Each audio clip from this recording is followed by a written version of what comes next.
우리는 지금 점점 까다로운 모의고사를 치르고 있습니다. 코로나 사태가 심각하게 우리 삶에 다가오고 벌써 반년이라고 하는 시간이 지났음에도 여전히 우리는 그 위협 가운데 있고, 또 그로 인한 두려움과 또 염려 가운데 있고, 더 나아가서는 우리의 신앙의 근본적인 문제까지 고민하고 있는 그러한 시대를 우리가 살아가고 있습니다. 이러한 과정 속에서 어떤 사람은 이것이 하나님의 심판이다, 또 혹은 하나님의 여러 가지 의미에 대해서 얘기를 하고 있고, 나름대로 설득력이 있는 말이기도 합니다. 그러나 제가 주목을 하는 것은 하나님의 관심이 어디에 있는가 하는 것입니다. 우리에게 삶에 어떤 어려움이 주어지든지 어떤 환경이 주어지든지 결국 하나님의 섭리 가운데 우리의 삶이 이끌어져 갈 것입니다. 그래서 하나님은 결국 이러한 모든 어려움, 고난들을 통해서 결국은 하나님의 백성인 우리의 삶을 정련시키는데, 믿음을 바로 잡는 데에 사용하시고, 또한 그러한 데 하나님의 최고의 관심이 있다고 여겨집니다. 그런 의미에서 보면 지금 우리는 점점 어려운 신앙의 테스트 과정을 통해서 우리의 믿음이 진짜 믿음인가 아니면 허울뿐인 가짜 믿음인가 라고 하는 그러한 것을 증명해 보이는 그러한 삶의 연속을 우리가 지금 살아가고 있습니다. 이것을 오늘 본문의 말씀에 천착해서 말씀을 드린다면, 우리의 매일의 삶의 여정 속에서 우리가 과연 믿는 무리에 속해 있는가 아니면 제자의 무리에 속해 있는가라고 하는 문제를 다루어 보아야 한다는 것입니다.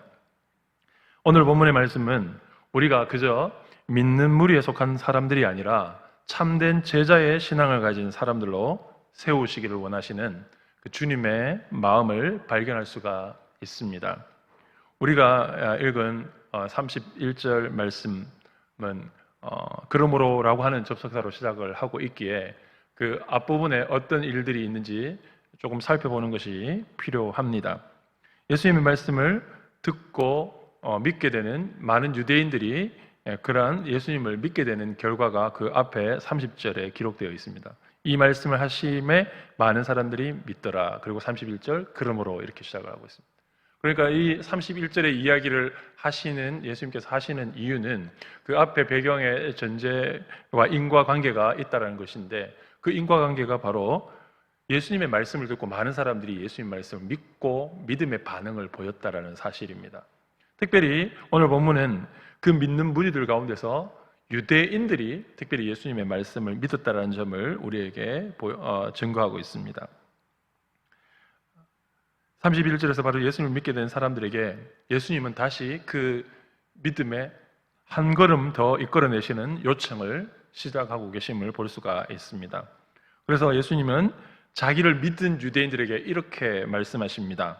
너희가 내 말에 거하면 참으로 내 제자가 되고 이렇게 말씀하시면서 유대인들이 그저 예수님을 믿는 그 믿음을 뛰어넘어서서 더 나오기를 바라는 것인데, 바로 그것은 참된 제자가 되어야 함을 가르쳐주고 있습니다. 예수님께서 지금 예수님을 믿기 시작한 자들에게 요청하시는 것이 바로 그것이라는 것이죠. 그 믿음 안에서 잘 있어라고 말씀하시는 것이 아니라 그 믿음의 경계선을 더 넘어서서 제자의 믿음까지로 나오라고 요청하고 있는 것입니다. 예수님께서 12명의 제자뿐만 아니라 더 많은 사람들을 주님의 제자의 자리로 부르시고 계신다는 사실을 오늘 본문의 말씀을 통해서 우리가 확인하게 됩니다. 결국 모든 신자들이, 예수님의 12제자 외에도 수많은 신자들이, 예수님 믿는 사람들이 결국 어디까지 나가야 한다는 것을 보여주고 있습니까? 예수님의 제자의 자리까지 나가야 한다는 것을 보여주고 있습니다. 12명만이 예수님의 제자가 되는 것이 아니라 예수님을 믿는 모든 사람들은 그 믿음이라는 경계선, 출발선을 훨씬 넘어서서 제자의 자리까지 나가야 한다는 것을 오늘 본문의 말씀은 우리에게 증거해주고 있습니다. 따라서 우리에게 주어진 삶의 어떤 여정을 우리가 살게 되든지, 그 삶이 고난의 연속이든지 아니면 우리가 계획하는 모든 것들의 성공의 연속이든지, 어떤 결과가 우리의 삶에 이루어지고 주어지든 삶이든지, 우리가 삶을 통해서 주님 앞에 드러내야 하는 참된 신앙의 모습, 참된 믿음의 모습은 정말 우리가 믿음을 훨씬 넘어서서 그리스도의 참된 제자로 살아가고 있는가라고 하는 것을 증명해 보여야 한다는 것입니다. 반대로 주님께서 우리의 삶에서 찾으시고 요구하시는 삶은 우리의 삶에 어떤 어려움을 겪고 있는 삶을 산다 할지라도, 어떤 환경에 있다 할지라도 우리가 과연 그 삶 속에서 주님의 제자다운 삶의 모습, 주님의 제자다운 믿음을 보여주고 있는가 하는 것이다라는 것을 우리는 이 말씀을 통해서 확인하게 됩니다. 자, 오늘 본문의 말씀 속에서 예수님의 질문은 예수님을 믿게 된 유대인들에게 던지는 질문입니다. 유대인들은 원래 자신들의 믿음에 대한 굉장한 자부심이 있었습니다. 자신들이 하나님을 믿는 믿음에 대해서 누구에게도 뒤지지 않는 자부심을 가지고 있는 사람들이 유대인들입니다. 게다가 오늘 본문은 바로 그러한 유대인들이 이 예수님을 믿게 되었다라는 놀라운 사실로부터 시작을 하고 있습니다. 예수님을 유대인들이 믿는다는 것은 어쩌면 이방인들이 예수님을 믿는 것과 비교했을 때에 오히려 더 어려운 일인지도 모릅니다. 왜냐하면 오늘 말씀 뒷부분에 가면 9장에 가시게 되면 그 당시에 유대인들이 예수님을 믿게 된다는 것이 얼마나 어려운 일인가를 잘 보여주는 대목이 있는데 9장 22절에 이런 말씀이 있습니다. 어떤 그 병든 자를 고치시는 사건에서부터 기인되는 말씀인데 이렇게 말씀하고 있습니다. 그 부모가 이렇게 말한 것은 이미 유대인들이 누구든지 예수를 그리스도로 시인하는 자는 출교하기로 결의하였으므로 그들을 무서워함이로라. 9장의 이 내용은 이제 안식일 병을 고친 이 일에 대해서 바리새인과 서기관들이 이렇게 묻게 되는 과정 속에 취조하는 과정 속에서 그 부모가 그 사실을 알면서도 쉽게 답하지 못하는 배경을 설명하고 있는데 그 이유가 당시에 이미 유대인들 사이에서 유대인들이 예수를 믿기 시작하거나 예수를 믿는 신앙으로 서게 되면 거기에 혹독한 사회적인 핍박, 압박, 불이익이 되어 있다라는 것을 말해주고 있는 사실입니다. 그러니까 유대인들에게 있어서 예수를 믿는다는 것 자체는 굉장히 그 믿음의 적고 크기에 상관없이 예수를 믿는다고 결정한다는 것, 믿음을 가지기 시작한다는 것은 굉장한 두려움, 굉장한 어려움, 굉장히 고난을 예상할 수밖에 없는 그러한 믿음이라는 것입니다. 그렇다고 한다면 오늘 예수님의 말씀을 듣고 예수님을 믿기 시작한 이 유대인들은 굉장히 신앙의 좋은 출발점에 서 있는 셈입니다. 요즘 우리는 교회에 예배드리러 간다고 하면 따가운 시선을 받고 있는 시대를 살아가고 있습니다. 그렇죠? 저도 아파트를 이렇게 오르내릴 때에 같은 동에 있는 많은 사람들이 제가 이제 교회 다니고 목사라는 사실을 대부분이 알고 있습니다. 여러 가지 시선을 저는 그렇게 많이 느끼지는 못하고 있지만 여러분 일상생활 속에서 여러분이 직장생활하거나 안 믿는 사람들과 함께 어울려 사는 여러분에게 있어서는 굉장히 이러한 시기에 안 그래도 최근에 불거진 문제로 인해서 여러 가지 따가운 시선을 받고 있는 것이 현실인 것 같고 그런 얘기들이 사실 만만치 않고 어쩌면 그러한 얘기들 때문에 최근에 이러한 일들로 인해서 주일 예배에 빠지시는 분들도 보게 됩니다. 그런 마음이 우리 마음속에 일어날 수가 있게 되는 것이죠. 슬슬 사람들이 욕하기도 하고 그래서 분명한 자신의 신앙을 드러내기도 쉽지 않고 또 조심스러워하고 있습니다. 이 정도로 우리는 어떻게 느끼고 있습니까? 스트레스를 많이 받고 있는 것 같습니다. 여러 가지 많이 이렇게 신경 쓰이는 부분이 있는 것 같습니다. 자, 그런데 오늘 예수를 믿기로 한 유대인들은 우리가 지금 겪고 있는 이 정도의 스트레스와는 비교할 수 없을 정도로 실제적인 핍박, 실제적인 삶의 불이익을 감수해야만 가질 수 있는 믿음, 그 믿음의 첫 출발선에 섰다라는 것입니다. 그러니까 오늘 본문에 짧게 등장하고 있는 유대인들의 믿음은 어쩌면 우리보다 훨씬 많은 것을 결단하는 믿음을 가지고 믿음의 출발선에 선 것이다라고 보일 수도 있다라는 것이죠. 유대인 사회에서 가장 심각한 조치, 출교를 명하는 그러한 것을 이미 결의되어 있는 상태라는 것이죠. 이미 공포되어 있는 사실이고 그것이 분명한 사실로 온다라는 것입니다.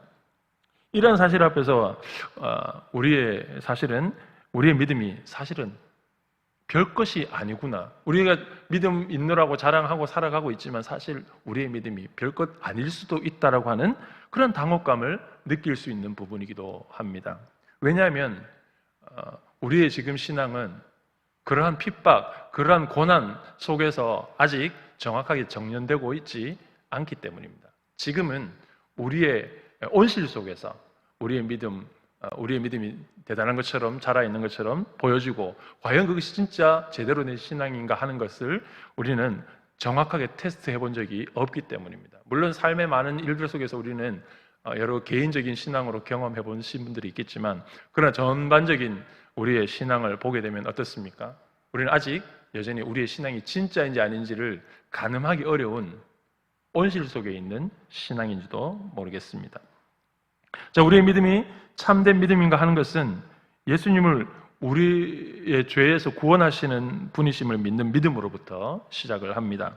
이러한 근본적인 믿음이 없이 예수님의 훌륭한 가르침을 그냥 좋은 말씀으로 듣는 윤리적인 믿음은 참된 믿음이 아닙니다. 예수 그리스도를 나의 구주로 믿는 믿음이 진짜 믿음인데, 그런데 이러한 예수님을 믿는 유대인들은 이러한 믿음의 장벽 앞에 부딪히고 있습니다.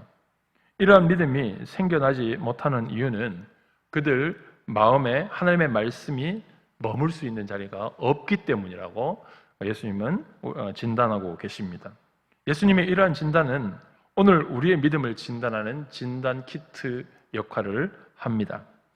우리가 아무리 신앙에 그럴싸한 외모를 가지고 있고 그럴싸한 배경을 가지고 있고 그러한 모습을 가지고 있다 할지라도 주님이 우리의 신앙을 진단하시는 진단 키트는 이것이라는 것이죠. 그래서 우리의 삶에 과연 하나님의 말씀이 그 말씀의 중심에 자리를 잡고 있는가 없는가가 우리의 신앙을 진단하는 진단 키트가 되는 것입니다. 우리가 이러한 것으로 믿음이 있노라 저러한 것으로 믿음이 있노라 많이 내세워봤자 주님께서는 쳐주지 않으신다는 것입니다. 주님이 인정해 주시고 쳐주시는 우리의 신앙은 무엇입니까? 우리의 삶에 말씀이 우리의 삶을 이끌어가고 우리의 삶의 중심에 말씀이 중심이 되는 말씀의 자리가 우리의 삶의 중심에 자리 잡고 있는가 하는 것, 그것이 우리의 삶을 통해서 증명되지 않는다면 그것은 우리의 믿음이 온전한 믿음이 아닐 수 있다는 사실을 우리는 말씀을 통해서 발견하게 되는 것입니다. 주님이 인정하시는 믿음, 그것이 무엇입니까? 37절 말씀은 이렇게 말씀합니다. 나도 너희가 아브라함의 자손인 줄 아노라. 그러나 내 말이 너희 안에 있을 곳이 없으므로, 이렇게 말씀하고 있습니다. 주님의 진단은 명확합니다.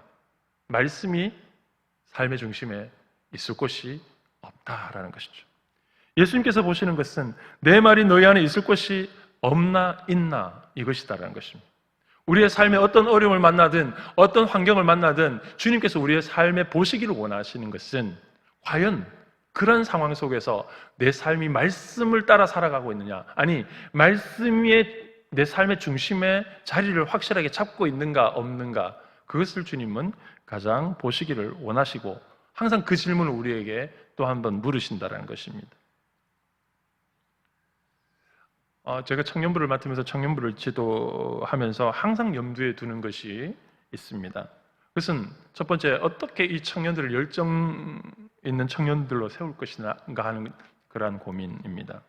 어떤 면에서 신앙은 열정이기 때문입니다. 또한 청년들의 신앙이라고 하면 단연코 열정적인 신앙이라고 할 수가 있습니다.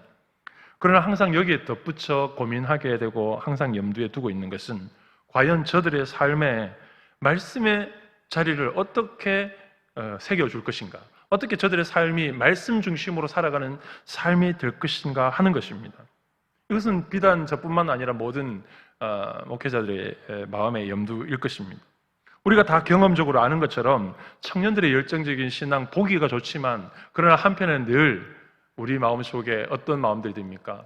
과연 저들이 결혼을 하고서도, 저들이 직장을 가지고서도 그 신앙의 열정을 유지할 것인가라고 하는 그러한 마음이 우리 모두에게 다 있을 것입니다. 왜냐하면 우리가 이미 다 경험해 본 바이기 때문입니다. 비단 청년들 뿐이겠습니까?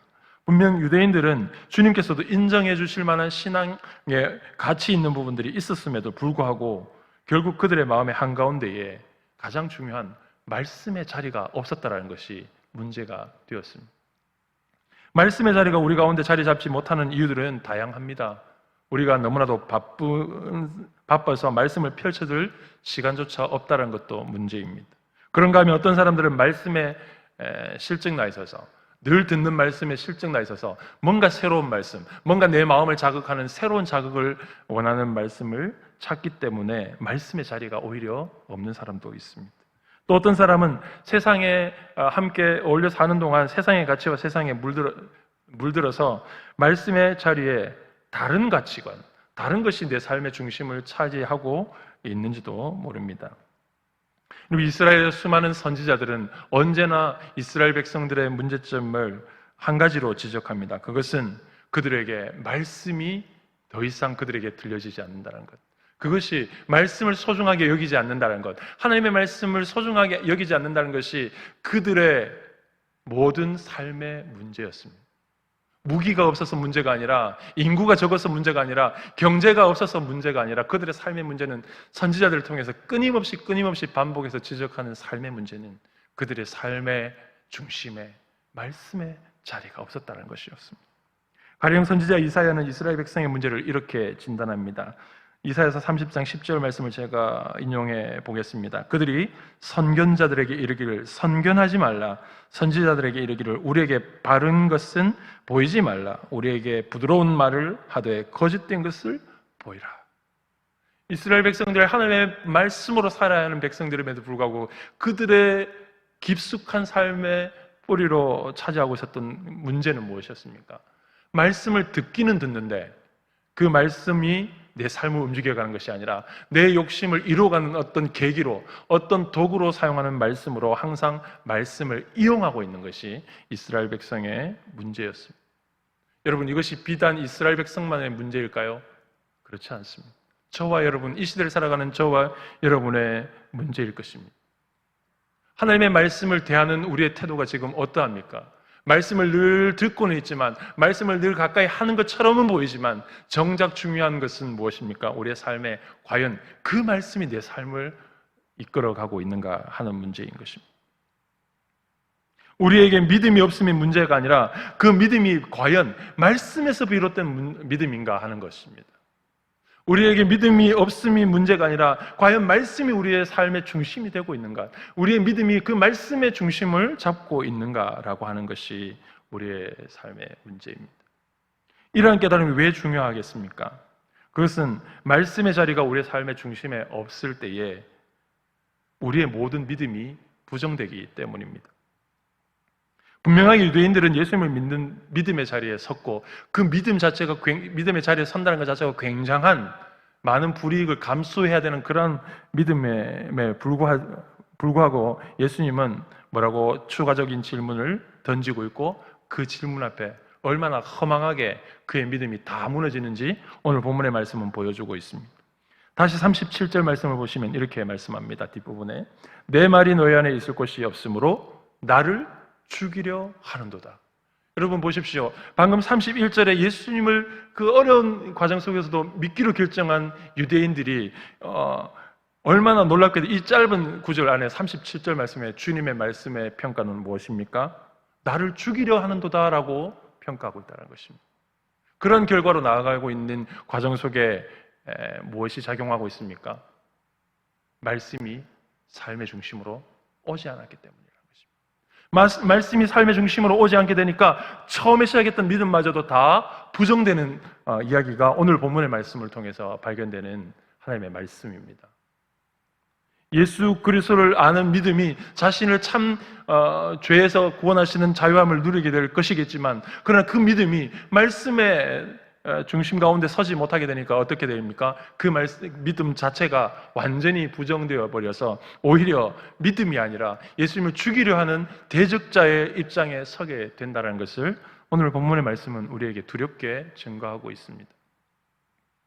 분명히 예수님을 믿은 유대인들이지만 말씀의 자리가 그 삶의 중심에서 온전히 자리 잡지 못하고 있으니까 어떻게 해야 됩니까?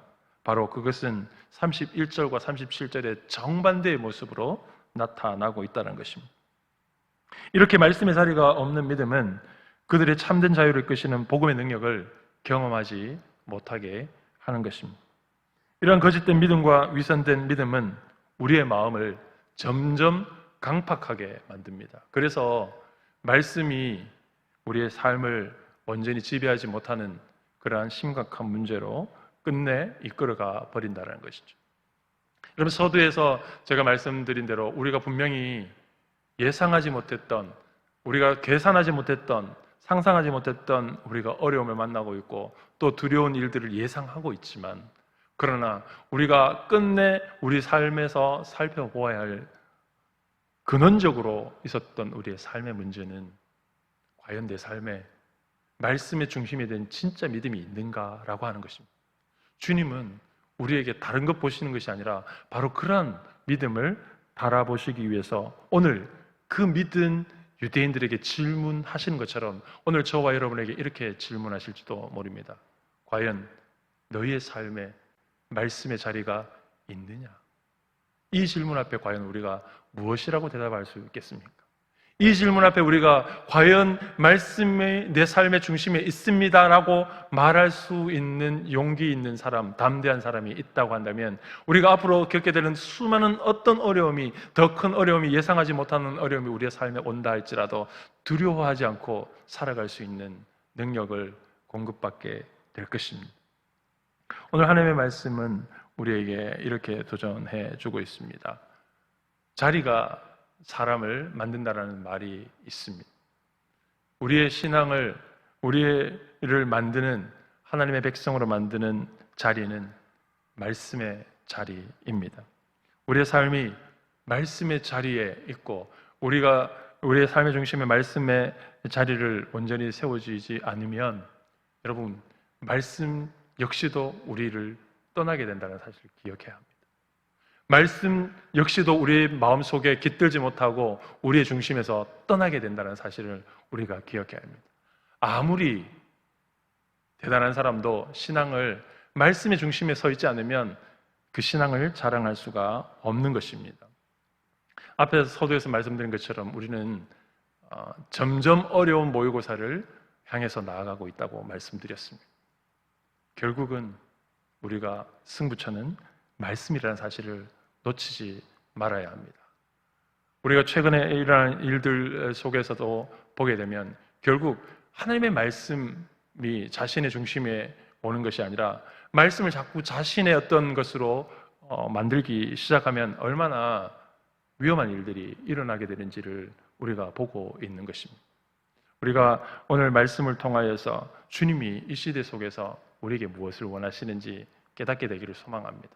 믿음을 넘어서서 주님의 참된 제자가 되기를 원하는데 바로 그러한 삶은 우리의 어떤 바쁜 일상 속에서도 말씀을 찾고 말씀을 내 삶에 적용시키고 말씀을 붙드는 말씀에 천착한 그러한 삶을 살아가기를 원하시는 주님. 그러한 삶이 없다면 우리의 모든 믿음까지도 부정된다라는 이 엄중한 말씀 앞에 우리가 다시 한번 말씀을 붙들고 살기로 결단하시고 말씀이 내 삶의 중심이 되기로 말씀을 내 삶으로 크게 마음을 여시고 받아들이시고 그 말씀 앞에 우리의 삶을 던지시고 말씀 앞에 우리의 삶을 맡겨드리는 우리의 삶이 되기를 간절히 소망합니다.